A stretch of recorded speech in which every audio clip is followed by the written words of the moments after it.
Welcome, everybody, to the Huddle, KGUD9 streaming sports talk show. I'm KGUD9 sports director Jason Barr. We join you every Tuesday with Pat Paris, of course, our main anchor. Pat, good afternoon. How are you today? Doing okay, Jason. You know, it's been a struggle the last few days, but we're muddling our way through. Those of us who root for the Wildcats, of course. Yeah, certainly all of Tucson and all the Arizona basketball fans. Not the way the season expected to end. We'll get to Arizona and everything. We'll do a long post-mortem. I thought would open up, though, with something just kind of fun and different, especially since we are sponsored by a casino. And Pat, I mentioned to you just briefly a little bit ago, if you saw the end of the Gonzaga TCU game, just an absolutely wild ending for anybody who has money on the game. And so just to recap and kind of what happened, Gonzaga was favored by 4.5 points, okay? And Gonzaga had the ball up by 5 in the final seconds. So they're favored by 4.5. They're up by 5 with the ball in the final seconds, and they dunk it. So now Gonzaga is up by 7 with 0.7 seconds to go. TCU has the ball under its own backboard, right? And what do? They roll the ball up the court, right? Because the clock doesn't start until you touch the ball. They roll the ball up the court. Gonzaga doesn't challenge because they're celebrating. They've won the game. And they don't want to foul, of course, too. So the ball gets rolled up between half court and the three-point line, and a TCU player picks it up real fast and chucks it up and makes a three-pointer. It's a 4-point game and a backdoor cover. Anybody who has Gonzaga loses money. I know you saw the end of that, and you made a comment about that as well. Well, I was watching with my wife, and that went in, and I said, well, I have no idea what the spread is, but that looks like a bad beats on ESPN and Scott Van Pelt to me. And sure enough, it turned out it was a bad beats. If you had Gonzaga, you and plus 4.5, you lost right there. Right. Yeah. And what it was a huge. There are people who had parlays, Yeah. had big bucks because they would have gotten 5 in a row. And the money was heavily for Gonzaga and giving up 4.5. And so if you had TCU and the plus 4.5, congratulations. You just won on a ridiculous shot at the very end. Better to be lucky than good. Why I don't bet, Jason. There's too many things like that happen, and and not to just plug Scott Van Pelt and ESPN, but it's a hilarious segment. It's bad beats, and it's hilarious for somebody like me who doesn't bet. It's probably not very funny to people who bet a lot because they may have been caught up in one of those bad beats. Well, you're going to get one that goes your way, and you're going to get one that goes against you. So I thought that was kind of crazy. Yeah, you just, with the ball being rolled up the court, you'll never see anything like that. It's like one of those things where should that even be legal? I mean, I don't even know that it's not it certainly goes against the intent of that rule of not starting the clock until someone touches it on the inbound. And yes, I suppose if it helps your team, you're like, sure, it should be. If it hurts your team, no, it shouldn't be. But it's legal. But you're going to challenge that roll up at the end of the game. Right. All you do is just run up and fake like you're going to go for it and pick it up. That's right. That's right. All right. So let's get to Arizona. We're going to do a lot here. This is a terrible loss, Pat. There's no other way to put it. This team should have crushed Princeton. It doesn't make any sense. They've got 2 7-footers. They put the ball inside to the 2 7-footers.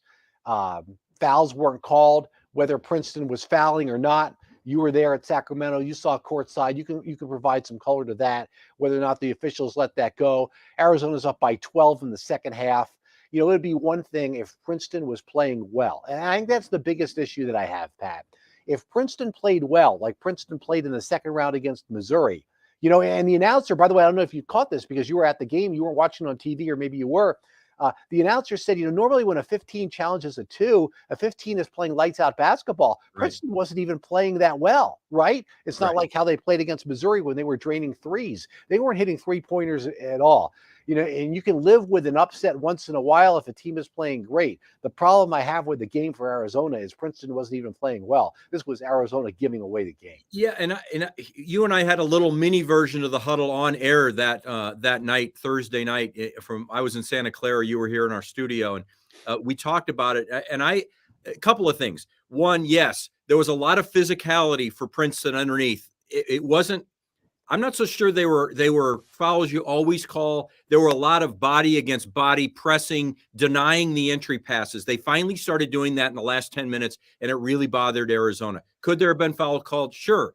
There weren't. Tommy Lloyd didn't want to get fined, so he stopped his Exactly. And he's comments. right. There He should have wouldn't go over the line. Yeah. There weren't. So figure out another way. And nobody figured out another way on Arizona's team. And I went into that locker room afterwards, Jason, and it was Kirk Risa, said it as well. Well, we just had a lack of energy. What? Why? Well, you're the point guard. Princeton just seemed like they wanted you're the point guard. What? Rile up the team. Get the team going. And I felt so bad for Pelle Larsson.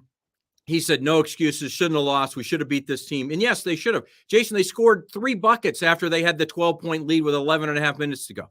That's not winning basketball. You're right. Princeton did not play lights out to win this game. Arizona played so poorly, they allowed Princeton to hang around. And then, as always happens in those first round games, the crowd starts to go for the underdog. And suddenly what was a very pro U of A crowd in the first half, maybe even the first part of the second half, it turned against them. And suddenly it was like they were on the road, and it was ugly. A couple of more things I want to point out, Jason. This finish of this tournament game where Arizona was embarrassed in a 15-2 matchup, 15 seed versus 2 seed.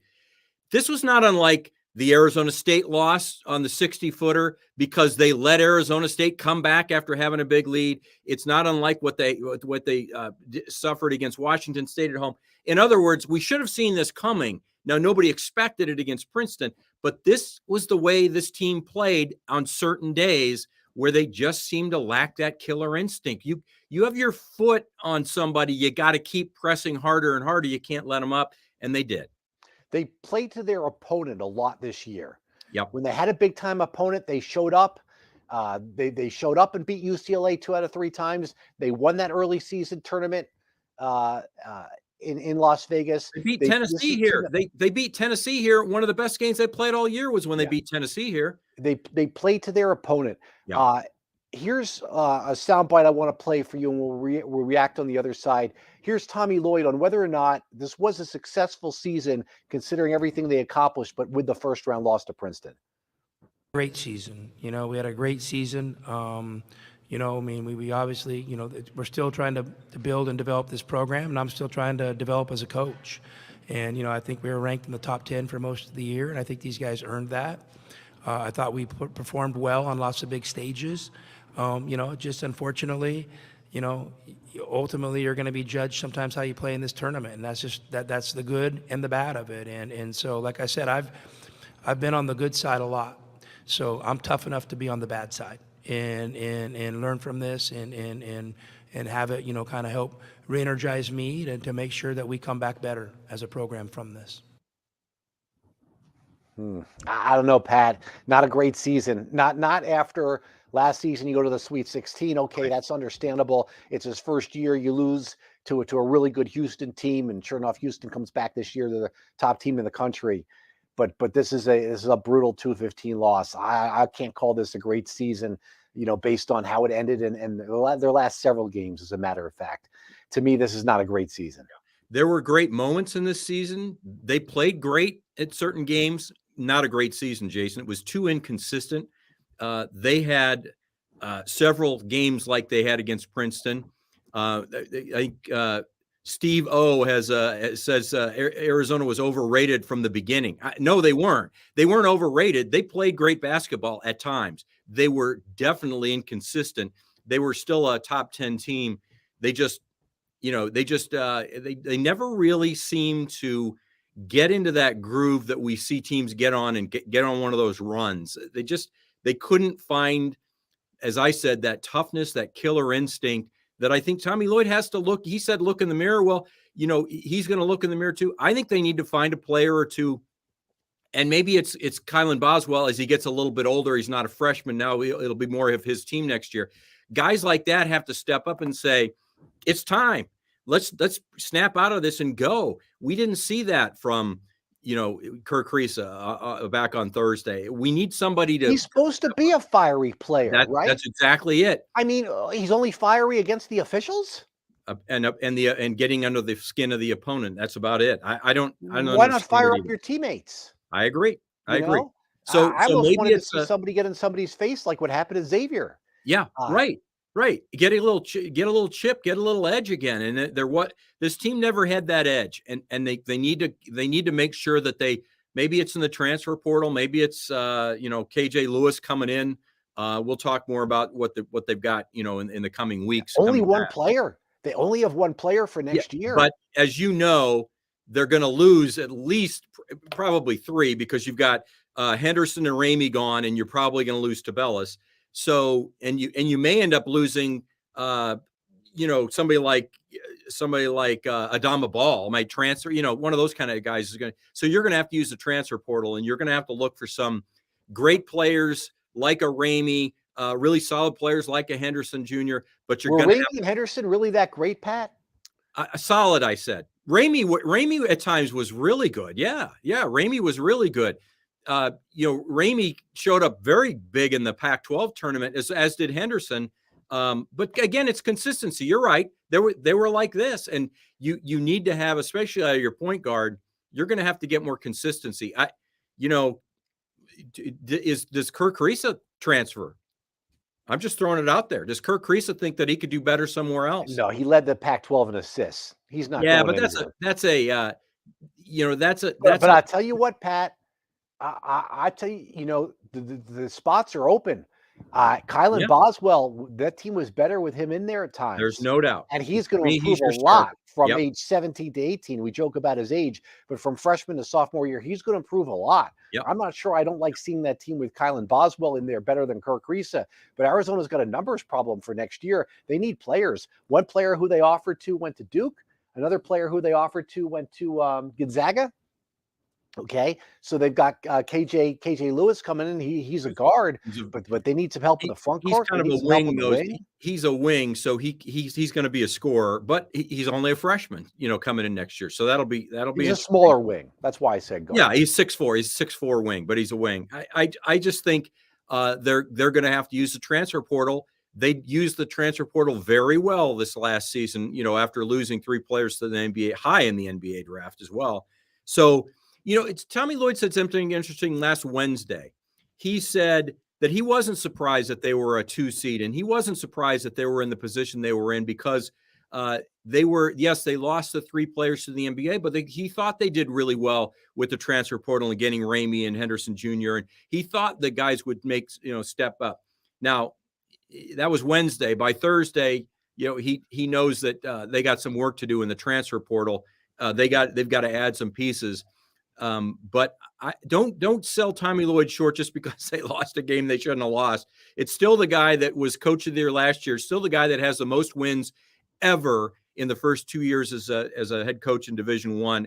No, I have it on the players more than I do too. But maybe you have to find that player. Maybe there's that one player out there in the transfer portal that went to whatever small school out there, or maybe he's at a Big Ten school and he's tired of the Big Ten losing and he, getting knocked out and doing terrible in the tournament. Maybe he sees Arizona as an up and coming program and wants to come here and make his mark here. So they're going to have to find somebody like that.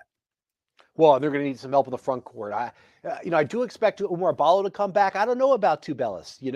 He's I think it's something that could kind of go either way. I don't think it's something that, he's not very, doesn't give you kind of any clues, along the way, like some other players did last year. You could tell Dalen Terry was kind of inkling to go and kind of wanted to go if he was going to be high enough.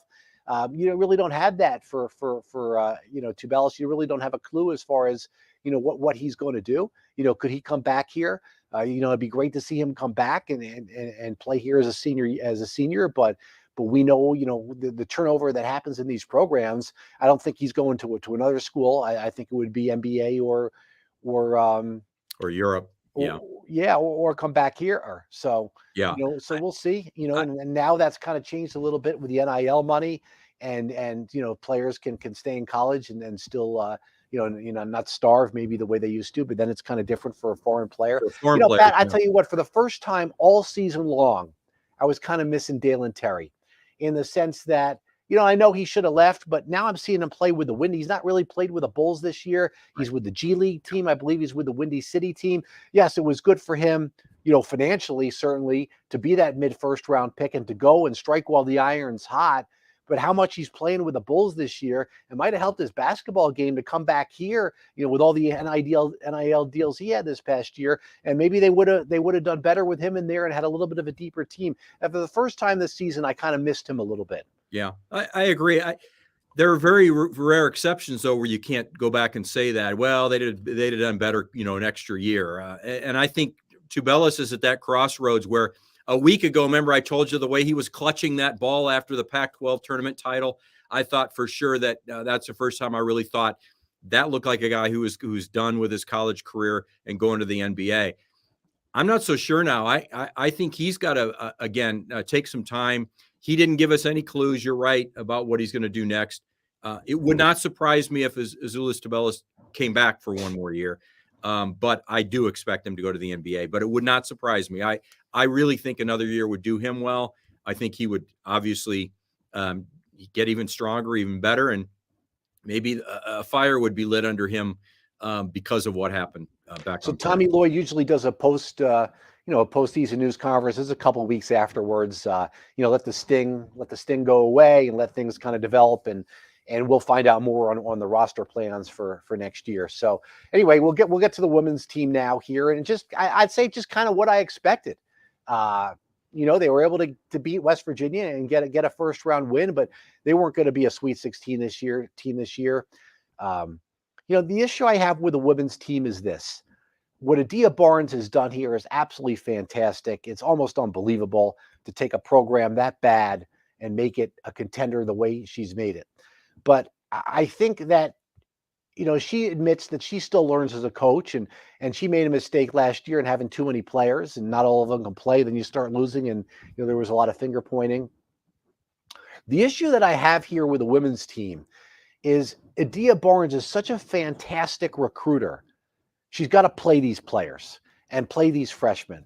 And what happened last year, she didn't play Aronette Vonleh, and she played Araya Copeland, and Vonleh's gone. And now, you take a look at Jay Lavelle. I don't know what happened to her. She's the second leading scorer in the Pac-12 last year. She comes here this year. She's not the same player at all. Maybe you're just a great player or a good player on a bad team and your stats are inflated. That team was better down the stretch with Paris Clark and Kaylin Gilbert, those two freshmen in there for sure. I was saying it for weeks.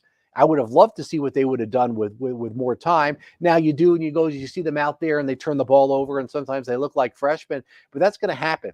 Now, Adia Barnes could not recruit 6 years ago the way that she could recruit the last couple of years. Right. So she can't bring in those players 6 years ago that would be seniors now. But that all comes to an end. And I guess what I'm trying to say here, and I'll get to I'll make this a little shorter here, or get to the end of my point.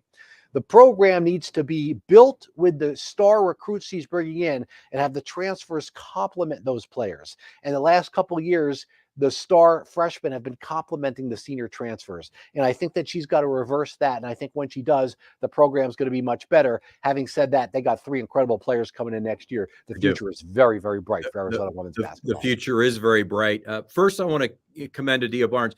The mid-game in that second round game, Maryland game, they struggled at times in that game. And then suddenly, they made some halftime adjustments and did a terrific job. And then, it's kind of that chess match or that battle. And I commended Adia Barnes. They weren't as good as Maryland. And, we know the result. They lost that game, but they played at times in that game very well. And I think some of that was, I don't know, one stretch. Okay, one stretch in the first half. That's it. But I think you have to give credit where credit's due. They weren't as good as Maryland. They were going to lose that game the whole time. But there was a brief time there where you thought they might make this run. It didn't happen. And I think playing those freshmen paid dividends in that game, or at least in this tournament, in those 2 games. I think that you're right. I like your idea of what she's got to do next year. I think that probably will be the plan, but time will tell. I think they're set up to succeed now again and maybe make a much deeper run in the next couple of years. But a lot of that can change. The transfer portal, Jason, it giveth and it taketh away. And, you never know. And feelings get hurt at times where we don't see it. It doesn't always happen on the court where you see a player get their feelings hurt and decide they're going to transfer. We'll have to see. Yeah, well, you can't get these transfers in without telling them they're gonna play a lot. Right. Otherwise, you're lying Otherwise, to you're not them. going to get them. But Right. I don't want to see, unless there's one really exception, and we don't follow the ins and outs of every college basketball conference going on everywhere. But unless there's one real exception here, I don't want to see Adia Barnes go to the transfer portal next year. She doesn't need to. No. She really doesn't. So for those who don't know what I'm talking about, you got Brea, Jada, and Montea. Those are the 3 freshmen coming in next year. These are 3 of the top 20 players in the whole country. Okay. The only reason why Montea wasn't a McDonald's All-American is because she finished high school in December and gray shirted with the team. Otherwise, you're talking about 3 McDonald's All-Americans coming in. Then you've got Paris Clark. We saw what she could do at the end of the season.